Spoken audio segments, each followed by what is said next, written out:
This video chart presentation of Dover Downs Gaming. It's a New York Stock Exchange listed company trading our ticker DDE. Stock price has slid over the last 9 months. Looks like it found a bottom back here in August at $1.22.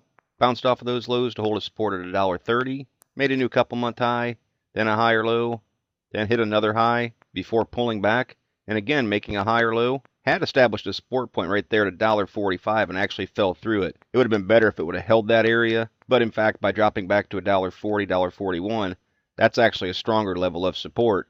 And it's curled back off of that and made a pretty nice rise, climbing about 2% on Thursday to close at $1.58.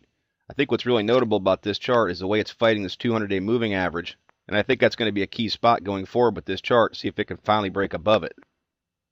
All things considered, real nice move for the MACD. Higher highs, higher lows. Again, breaking back through zero, showing the trend going into bull mode. At this point, certainly does look bullish. We'll see if it's going to flop back down, though, as it did right through here, or if it's finally going to make that break of the 200 and put some distance between the zero line and the MACD. PPO mirroring the MACD, ADX moving upward, showing that the direction of the chart is strengthening. Nice look right now at the money flow index, well over top of 50, showing the current stock price is well above averages. From making the bottoms, we are seeing some buying coming into the play, judging by the accumulation distribution, but it's not super strong. If we move forward a few weeks, it's actually got a little bit of a downtrend to it. But because this point hasn't been made yet, it's not a fair assessment to say that. What I'll be, of course, looking for is an upward channel. So I have to wait and see exactly what this AD does going forward, because there's a possibility it does make a move along those lines still. It's not a definitive valley at this point. Shaking money flow, back above zero, says over the last 20 periods, buying pressure is outweighing selling pressure. CCI, still in what's considered a holding pattern. Buy and sell signals for the CCI come on the break of 100. Full stow is showing strong momentum, registering over top of 80. And the TRIX is bullish as well, dropping the cross right there at the end of 2013. Now moving back through zero, showing that the trend is strengthening. See, anytime the relative strength index is broken above 50 and held above it, seeing a real nice climb in share price. So on that point, what I'll look for now is for this RSI to maintain that 50 level to indicate there's still bullish momentum in the play.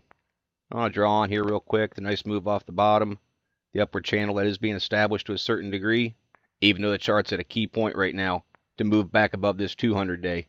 This is only a 9-month chart, so you can only see back so far, but it's a safe bet with that 200-day there.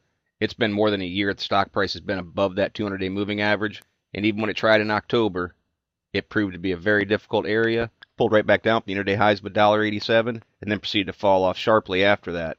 So that's going to be a key point for us, see if it's going to move and hold above that 200-day. I'm going to go ahead and note there's a support right there at $1.35, but I think that support right around $1.40, $1.41 is a key support level for this chart. And as I mentioned to start the video out, I think it's even fair to say to look for $1.45 on any pullback to see if this chart's going to try and make a little bit of a higher high. Now there was some resistance at $1.50. Not super strong, but the chart did push through it recently.